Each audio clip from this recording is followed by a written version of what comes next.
আমরা আজকে একটা সুনির্দিষ্ট অভিযোগের প্রেক্ষিতে আমাদের কমিশনের অনুমতি এবং আদেশের ভিত্তিতে আমরা আজকে বেদরগঞ্জ উপজেলা শিক্ষা অফিসে একটি এনফোর্সমেন্ট পরিচালনা করেছি।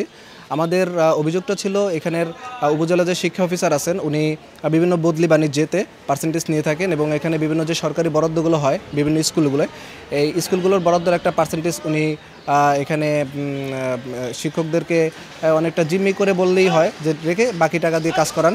এবং একই সাথে এখানের এই 2024 সালের যে নির্বাচন হয়েছে জাতীয় নির্বাচনে, এই জাতীয় নির্বাচনে যে স্কুলের যে বরাদ্দ মানে এখানে যে ভোট কেন্দ্রগুলো ছিল ভোট কেন্দ্রগুলো সংস্কারের জন্য একটা বরাদ্দ ছিল, সেই বরাদ্দর আর ক্ষেত্রে কিছু দুর্নীতি অনিয়ম হয়েছে। এই অভিযোগের প্রেক্ষিতে আমরা এখানে এনফোর্সমেন্ট অভিযান পরিচালনা করেছি।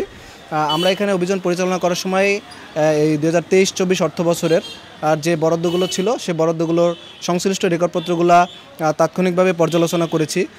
এখানের যে অফিসের যে রেজিস্টার আছে যে ব্যয়ের রেজিস্টারগুলো সেই রেজিস্টারগুলো পর্যালোচনা করেছি। আমরা আসলে এখানে তাৎক্ষণিকভাবে রেজিস্টারের আপডেট পাইনি, সেই রেজিস্টারে কোনো স্বাক্ষর পাইনি। হ্যাঁ, আমরা এই ব্যাপারে উপজেলা শিক্ষা অফিসারকে বলেছি, তিনি আমাদেরকে জানিয়েছেন তিনি এটা খুব দ্রুতই আপডেট করবেন।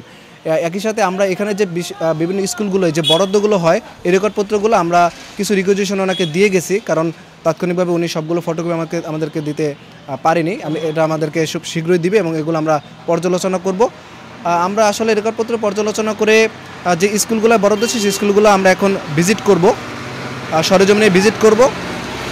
তাৎক্ষণিকভাবে কিছু অসঙ্গতি পেলেও আমরা আরও গভীরতরভাবে কিছু পর্যালোচনা করে আমরা পূর্ণাঙ্গ প্রতিবেদন আমাদের কমিশন বরাবর প্রেরণ করব।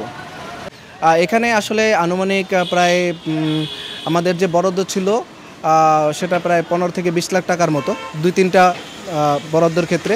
একটা বরাদ্দ ছিল হচ্ছে ভোট কেন্দ্র সংস্কারের বরাদ্দ ছিল, আর একটা বরাদ্দ হচ্ছে আপনার এখানের যে অস্থায়ী কিছু মেরামত কাজের জন্য বরাদ্দ হয়। হ্যাঁ, তারপর আপনার হচ্ছে এখানে কিছু ওয়াশ ব্লকে বরাদ্দ হয়, তারপর এখানে কিছু রুটিন বরাদ্দ হয়। এই বরাদ্দগুলো মিলে অভিযোগটা।